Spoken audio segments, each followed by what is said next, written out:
Welcome to RAFACOR, your trusted source for medical learning and healthcare awareness. If this video helps you, please like, share, and comment your thoughts. And subscribe to RAFACOR for more medical education and updates every week. Alright, let's go into the video. Welcome to The Explainer. Today, we are completely flipping the script on how you look at your own biology. I want you to stop thinking of the human body as just, a biological organism.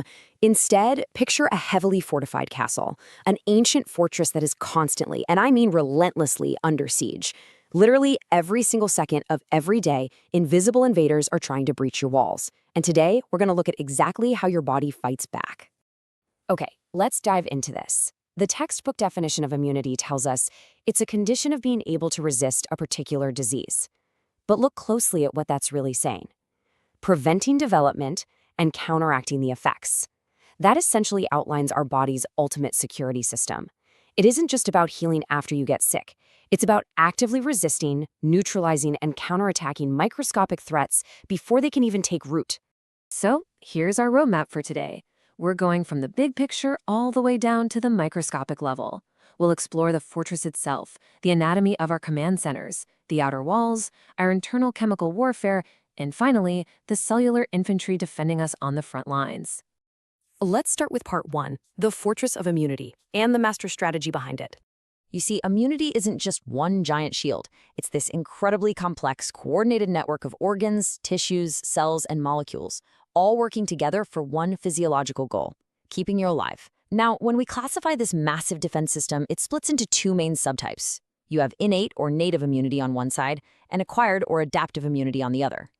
While your adaptive immunity learns and evolves over your lifetime, for this explainer, we are going to focus intensely on the innate side. This is the automated, non-specific defense system you're actually born with. It's your fortress's factory-installed, ever-present security protocol.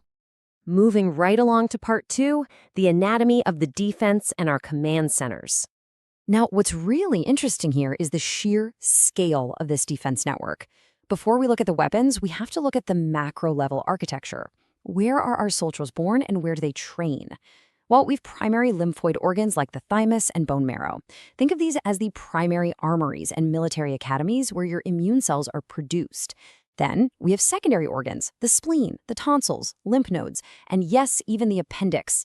Add to that these vast networks of tissues across your gut, mucosa, and bronchus, known as GALT, MALT, and BALT.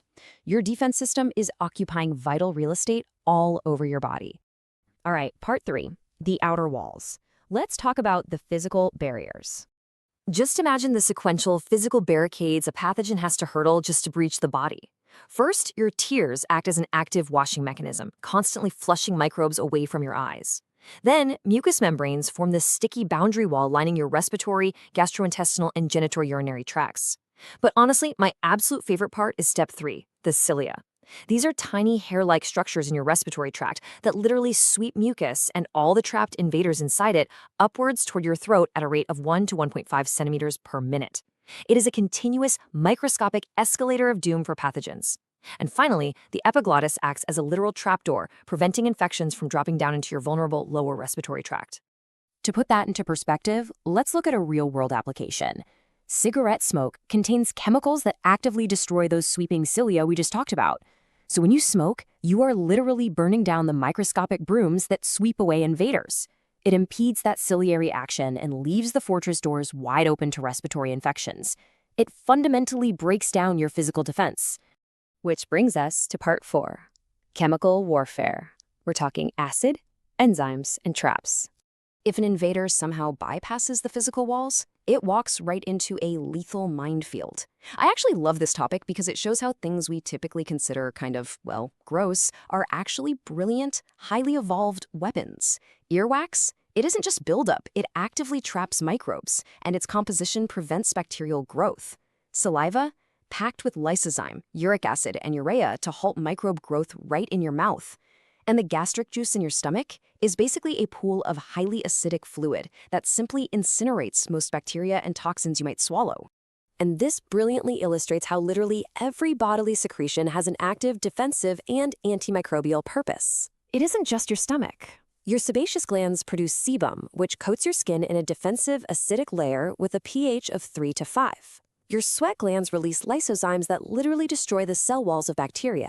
Vaginal secretions exhibit strong antimicrobial activity, and even urine uses its flushing action combined with lysozyme to maintain a sterile urinary tract. And finally, part 5, the cellular inventory, your second line of defense. Okay, let's say a microbe gets incredibly lucky. It dodges the sweeping cilia, survives the acidic skin, and withstands the gastric acid. It successfully breaches the outer walls. Now it faces the internal infantry, your leukocytes. These are your white blood cells, and they play a massively significant role in innate immunity. When the perimeter is breached, these cells morph and mobilize to form the absolute first line of internal, non-specific defense. They are the microscopic soldiers constantly patrolling your bloodstream and tissues. So the crucial point is really how this is all organized. If you map out the complexity of our cellular defenses, you'll see it branches from overarching leukocytes down into granulocytes and agranulocytes. From there, it breaks into specific cells like macrophages, mast cells, and natural killer cells for the rapid innate response. And it beautifully connects over to the slower adaptive immunity side with B cells and T cells. It is a stunningly organized military roster. Just to keep things structured, total leukocytes divide into 2 main camps based on how they look under a microscope. Granulocytes, also known as polymorphonuclear cells, have visible little granules inside them. Agranulocytes, or mononuclear cells, do not. But regardless of how they look, their job is exactly the same: find the enemy and eliminate it. Now, when we look at our key responders, macrophages and dendritic cells are vital.